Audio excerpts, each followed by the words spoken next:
Hi, this is Maani with Phoenix Tactical Solutions, and today we're going to talk about a question that was posed on a forum that I frequent called defensivecarry.com, which by the way is a great forum frequented by really nice, kind, knowledgeable people. The question was, and I paraphrase, should you count rounds whether you're in a shooting or training?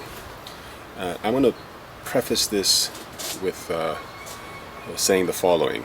There are certain things that require manual dexterity, which some people consider fine motor skills, that I truly think can be mastered and accomplished with good, repetitive training, such as manipulation of the slide stop to drop the slide from slide lock, or hitting the carrier release button on a Benelli, or even a bolt release on a modern sporting rifle.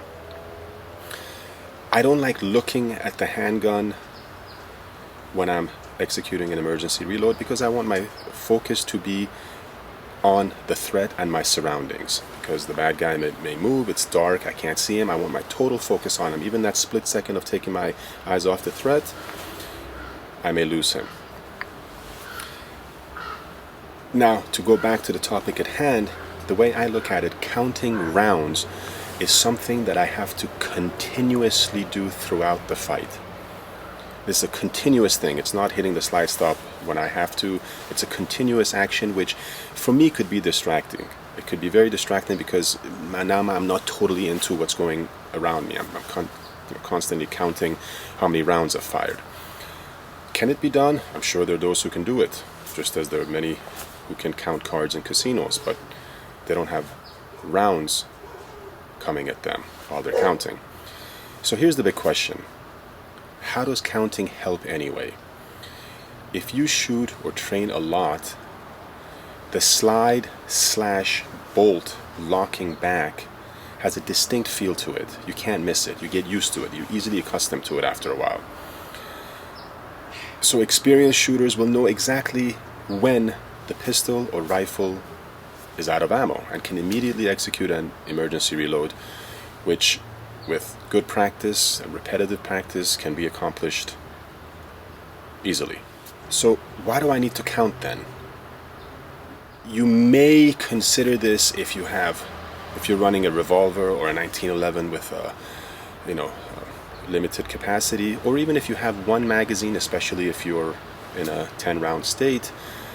You may think to yourself, well, God, I only have this 7 or 8 or 10 rounds. I have to be frugal with my round count. But here's the rub. What do we do when a shooting? You shoot to stop the threat. So you may not have the luxury of shooting and stopping. You have to stop the threat. Again, it's incapacitation versus lethality. So by that logic, counting doesn't really serve you. Now let's get to tactical reloads. On the flip side, if there's a lull in the fight, or I have to go from point A to point B and I'm behind cover, I don't know what I'm going to be facing, so I'm going to execute a tactical reload anyway. So how does counting help me in that scenario? So again, do what works for you. I'm sure there's a lot of people who are incredible at doing certain things, and maybe this is one of them. This is Maani with Phoenix Tactical Solutions, and I hope to see you in class someday. Thank you.